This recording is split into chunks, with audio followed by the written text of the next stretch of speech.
As a kid growing up in Asbury Park, New Jersey, I spent hours playing this game, Shoot the Moon, at the local YMCA while I waited for my parents to pick me up. The simplicity of the game, it's just a silver ball and a couple of metal rods, belies the complex forces at work here. The use of gravity to accelerate the ball on its path up the incline is the same principle used during lunar excursions to accelerate and decelerate the spacecraft. Just as impressive, the game dates back to the 1940s, and they named it even then, Shoot the Moon, 20 years before Neil Armstrong and Buzz Aldrin ever set foot on the moon. How cool is that? The crazy fun aspect of this game is you are literally rolling a ball uphill because of the tension achieved by the silver rods. Of course, what does a 75-year-old game have to do with the wisdom of crowds and customer co-creation? Everything. The wisdom of crowds, that term, it's a misnomer. It's inherently appealing but difficult to extract.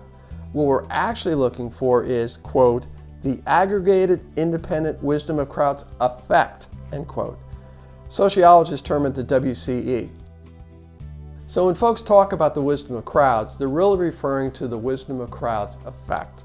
So next time you're on a Zoom meeting and someone brings up the wisdom of crowds, score some points by saying, oh, you mean the wisdom of crowds effect.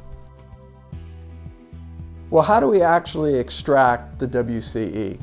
We must think differently. As researchers, and this is especially true under tight budgets that we're all experiencing right now, we shortchange analysis and focus our efforts immediately on synthesis. We're not giving disruptive ideas a chance to even take root. The wisdom of crowds effect is represented by the silver ball. The ball is powered by a constant force, gravity. It is just waiting to be unleashed. So the metal rods, they represent the variable tension. You have control over the timing of that tension. In order to achieve the wisdom of crowds effect, you must release the ball. It can't roll uphill without unleashing the power of gravity. The tension created by the metal rods represents convergence and singular focus. You descend via gravity, and then you ascend via tension. That's why the game is such an apt metaphor for successful customer co-creation. You can't ascend via the tension of synthesis if you shortchange the energy created by divergent, independent thinking. Now, achieving the wisdom of crowds effect is both an art and a science. You need to obtain the energy achieved by independent ideation, and then with perfect timing, squeeze the resulting chaos into clear themes. It requires perfect balance and timing, just like Shoot the Moon. And of course, your initial efforts will probably be a little disappointing. You'll probably get a couple of low scores, then become bolder and let the ball fall too soon. This is what happens in the real world when the wisdom of crowds descends into the madness of crowds. To gain ascension requires skill, perfect timing, and patience. Lots and lots of patience. For me, the parallel between the wisdom of crowds and Shoot the Moon is intriguing. It doesn't surprise me that crowds operate under the same scientific principles as gravity and tension. For our purposes, we need to stoke the chaos of individual creativity because that's where the wisdom comes from. Traditional attempts at co-creation, like brainstorming, are disappointing because they lack that individual ideation. Being social creatures, crowds inevitably turn into herds, and the magic, the wisdom of crowd effect, that just disappears. For those of us who seek to harness the wisdom of crowds, the scientific parallel, that shows us the game plan. It's an opportunity waiting to be realized. Harnessing the wisdom of crowds is hard, but we've mastered the recipe. 5 years ago, we introduced a successful co-creation methodology called CrowdWeaving, and it's based on the same principles of individual ideation, your chaos, followed by synthesis and tension. What CrowdWeaving achieves is it weaves the inspiration of customers throughout the entire product service ideation process. So how is CrowdWeaving different from crowdsourcing? Well, crowdsourcing, that's like taking your ideas completely from outside sources. You're basically asking your customers to come up with new ideas. CrowdWeaving weaves that inspiration of customers and acts as an inspiration for your internal creative team. This helps get them to a better starting point. And at the same time, having crowdweaving throughout the process acts as a compass, making sure your efforts never go off target. All right, hopefully by now you want to see how crowdweaving works. So let me turn it over to my associate Lisa Fuchs, and she's going to demonstrate exactly how crowdweaving can inspire your internal creative team. Thank you, Kevin. As Kevin said, my name is Lisa Fuchs and I'm Vice President of Community Services at KLC. I'm about to take you through a live demo of crowdweaving and give you a bit more information about the crowdweaving process. But before I do that, I just wanted to point out that while this is a pre-recorded presentation, we are here with you live, watching along, and we're available for any questions that you might have. So please feel free to use the chat option to the top right of your screen and ask us anything you'd like to know about crowdweaving or anything that we have to offer. We'd love to hear from you. Let's get started.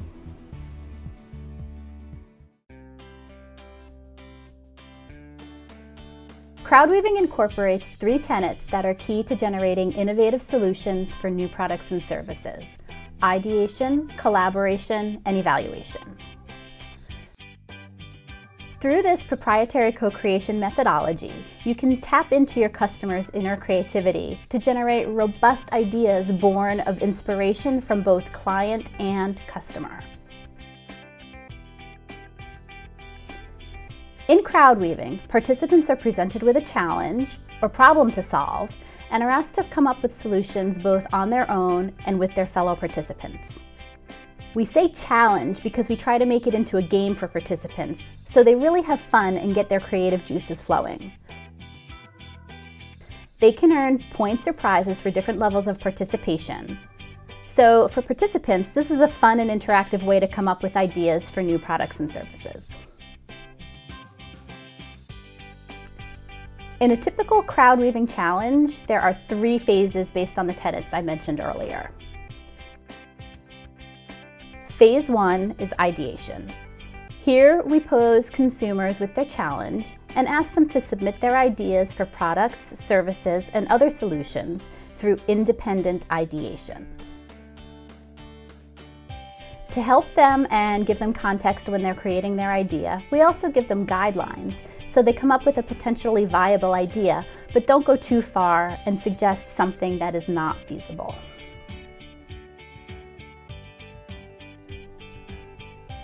After a few days, we go to phase 2, where we open up the challenge for collaboration.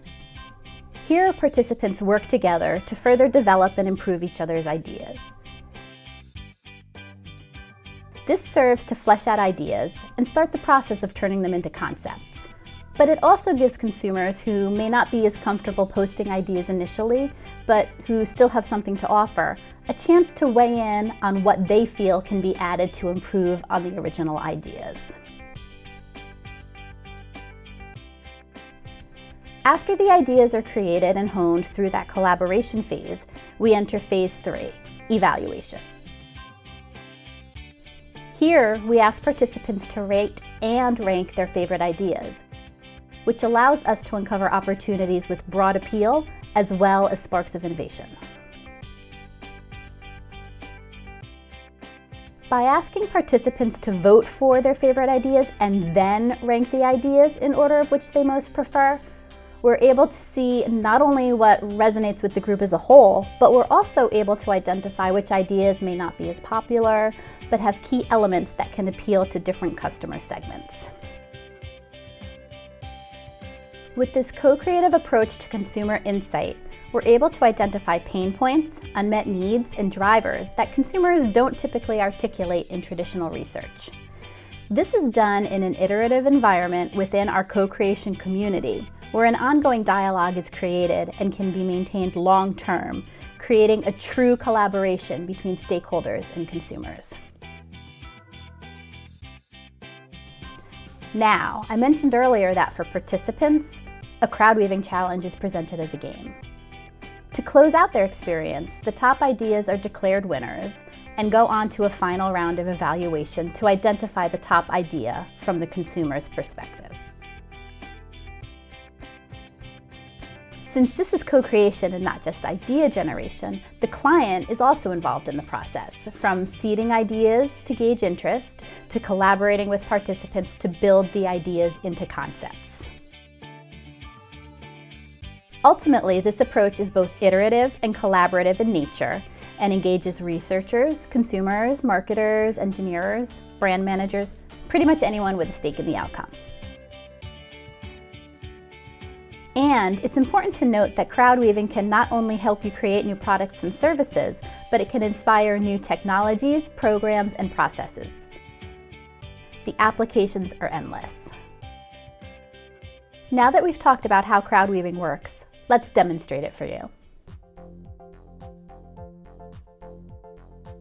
This demo is based on an actual crowdweaving challenge that we conducted a few years ago in our co-creation community for early tech adapters called TAP, or the Trends Advisory Panel. I'm going to walk you through this recreated challenge so you can see how it works.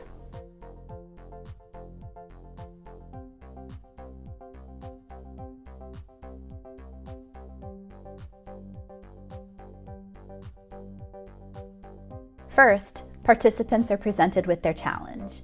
It's set up to include an introduction that gives participants some context and puts them into the right mindset for the exercise. Then, participants are tasked with their challenge and given a set of guidelines to help them think through the best possible solution. Guidelines are designed to help participants craft well thought out ideas that provide articulate, clear solutions.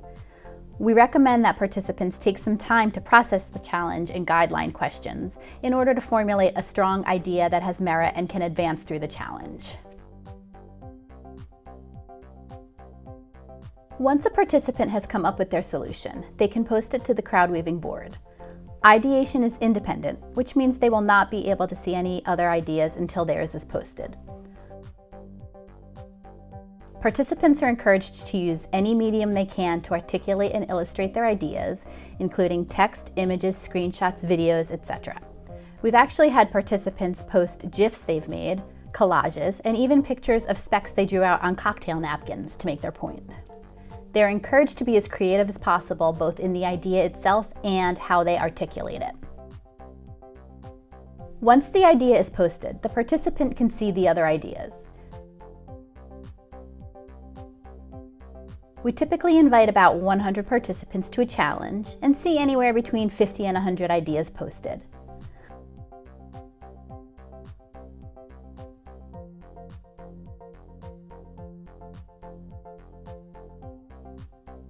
Participants are now asked to collaborate or review the other ideas and work together with the author of the idea and other participants to discuss pros and cons of each idea and make suggestions for improvement.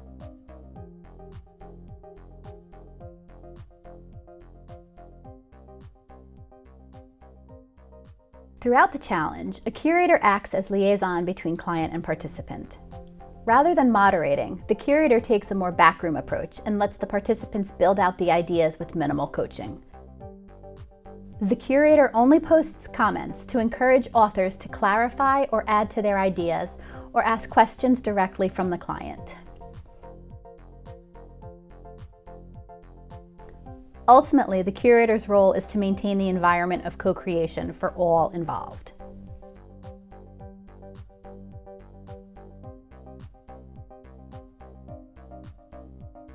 After reviewing the ideas, the participants are asked to identify which are their favorites, up to 20, and then rank their favorites to indicate which resonate most and which are eligible for further exploration or development into concepts.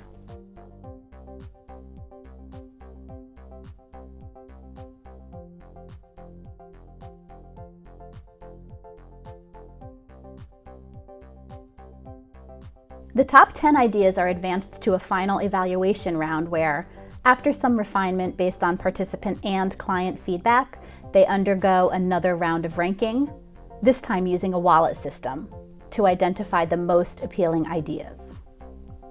With the wallet system, each participant is given 100 virtual dollars to spend on as many or as few ideas as they want, based on their preferences. This helps us determine winning ideas from a participant perspective, but it also indicates which ideas may resonate most with consumers and should be considered for further exploration.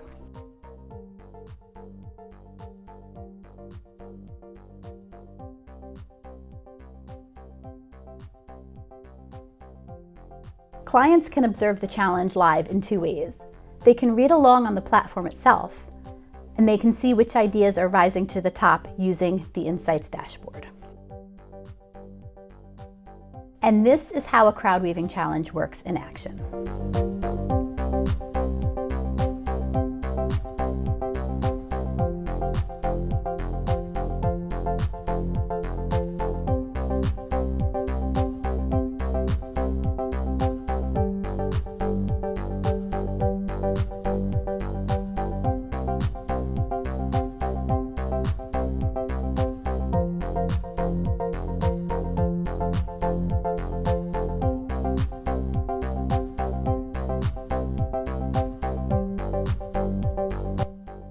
Now that we've walked you through how a crowdweaving challenge works, we want to go over how the results can be used to help you innovate.